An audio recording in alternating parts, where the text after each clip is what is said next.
Praise Jesus. Do a morning reading, just for the sake of it.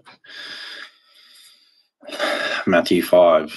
And seeing the multitudes, he went up into the mountain, and when he was set, his disciples came and he opened his mouth and taught them, saying, Blessed are the poor in spirit, for theirs is the kingdom of heaven. Blessed are they that mourn, for they shall be comforted. Blessed are the meek, for they shall inherit the earth. Blessed are they which do hunger and thirst after righteousness, for they shall be filled. Blessed are the merciful, for they shall obtain mercy. Blessed are the pure in heart, for they shall see God. Blessed are the peacemakers, for they shall be called the children of God. Blessed are they which are persecuted for righteousness, for theirs is the kingdom of heaven.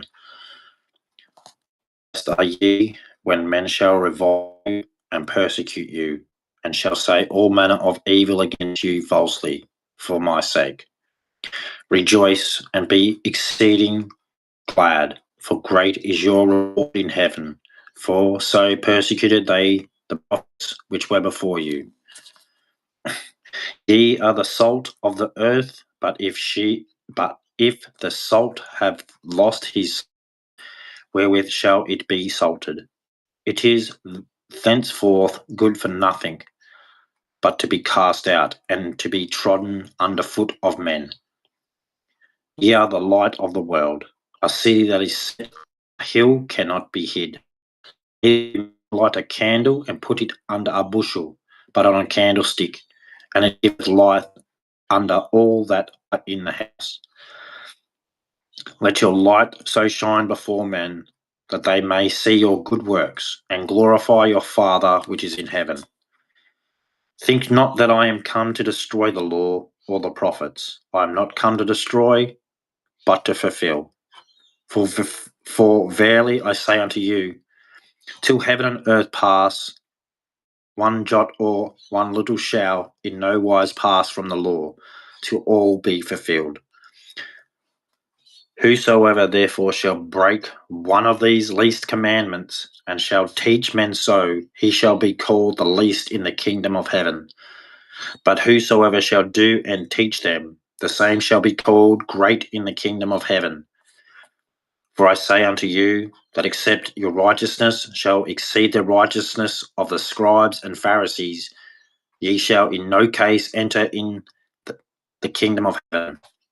Ye have heard that it was said by them of old time, Thou shalt not kill, and whosoever shall kill shall be in danger of the judgment.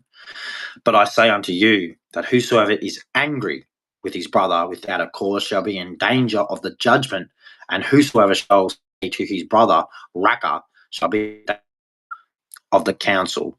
But whosoever shall say, Thou art a fool, shall be in danger of hellfire. Therefore, if they bring my gift that the brother hath upped against thee, or thy way, first be reconciled, and come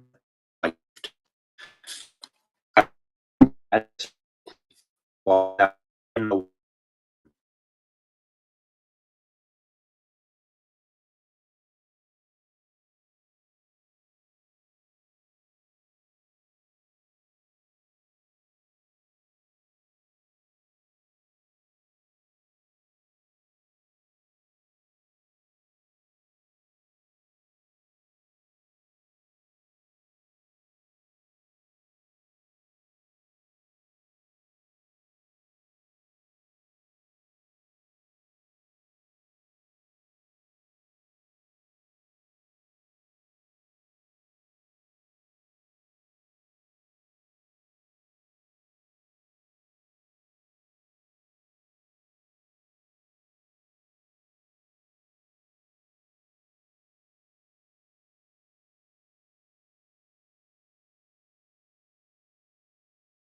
All right, get back to it now, since Rumble likes to cut in and out. Where was I?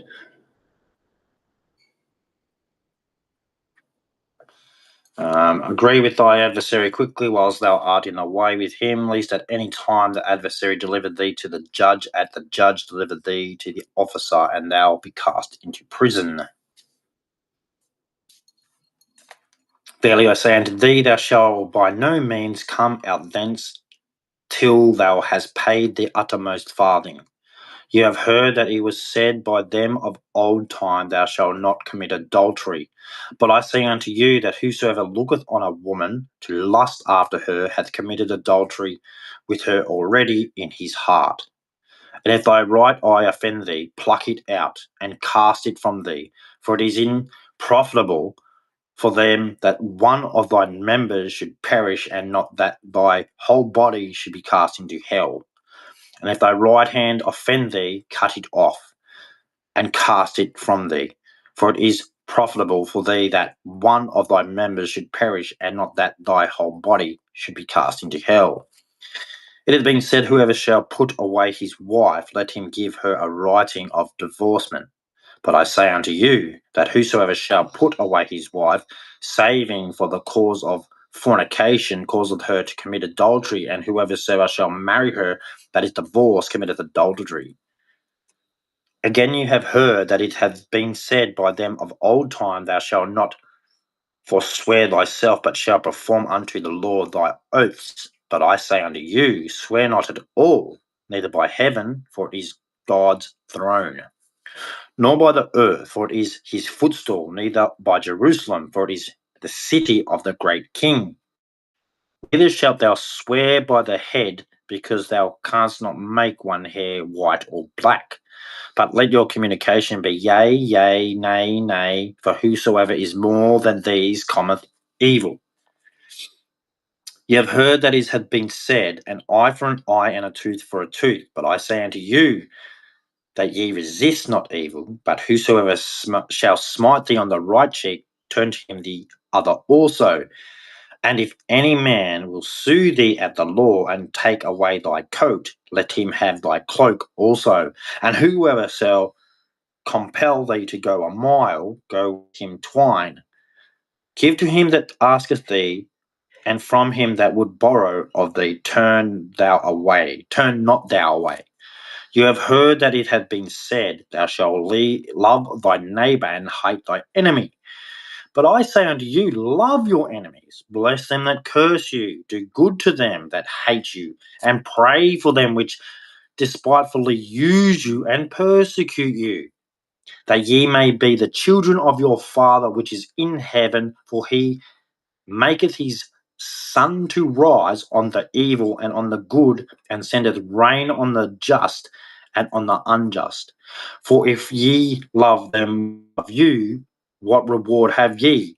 Do not even the publicans the same? And if ye salute your brethren only, what do ye more than others? Do not even the publicans so? Be ye therefore perfect, even as your Father which is in heaven is perfect. Now, if you understand any of that, that's Matthew 5. So read it for yourself. Basically, what God has said there is if someone's going to ask you something, do it. Okay, and show them what God is like. Instead of being negative and evil, show them what God is. Okay, you want to do that? I will show you love and kindness. Don't be like them. Don't be evil, because then you're evil. That's all that's saying, is don't be evil. Be like God. Don't be hating. Be loving. Be caring. Go, okay, no worries. Help them out. Love them. Stuff. Let them be evil. Don't be like them, because then you're no different. You're exactly like them. Everything you hate, you are exactly like.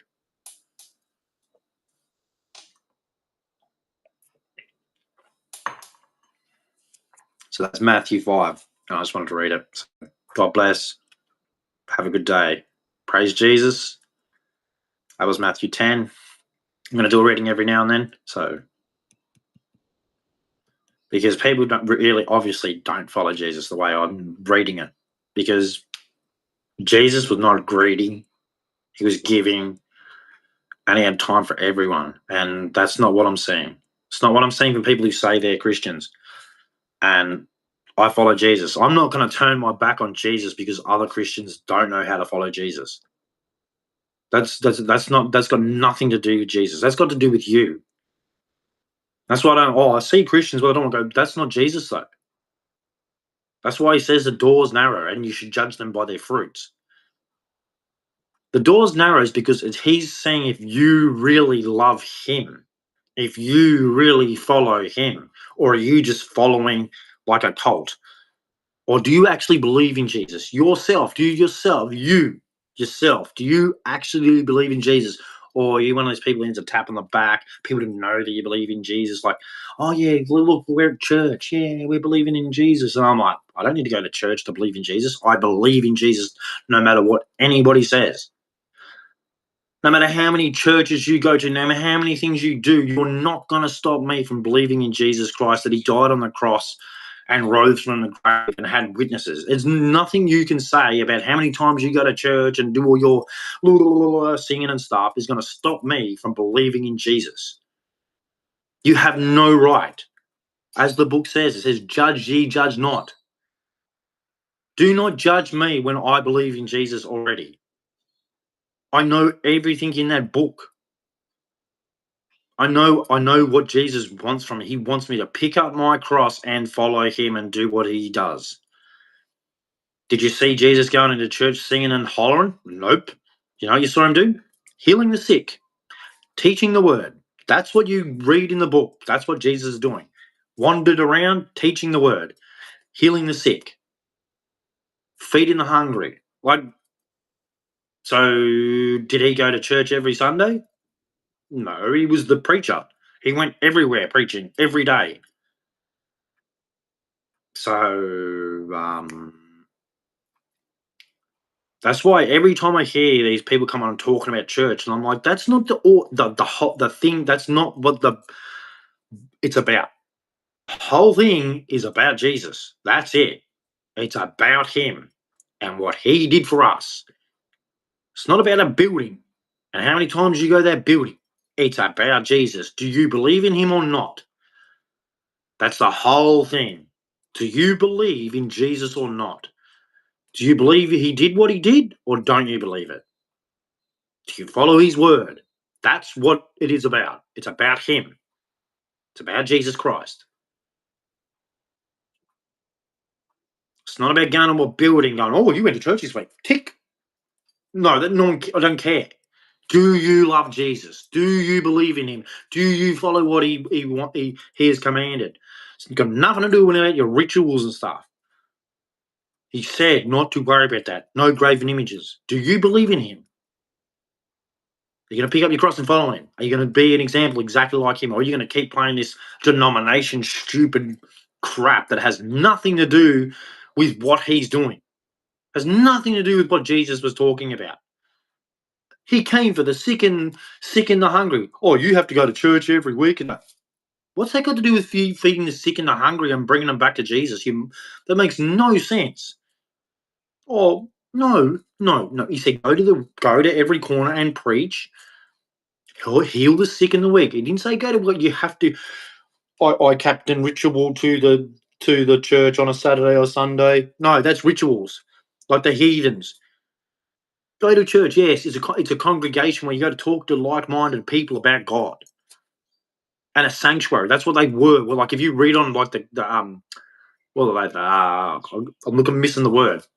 The underground, right? When they'll get called vampires and stuff. The first Christians, right? When they were getting persecuted, so they had to go underground to respect God. They had to go underground, and I called vampires and everything.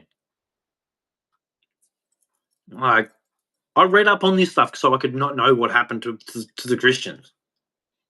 Yeah, it was a sanctuary. It was a safe haven for Christians because they were getting killed for believing in Jesus. That's what the churches were for. Safe haven. Because Christians were getting persecuted. In the early days of Christianity, they were getting persecuted, killed. They needed a safe haven.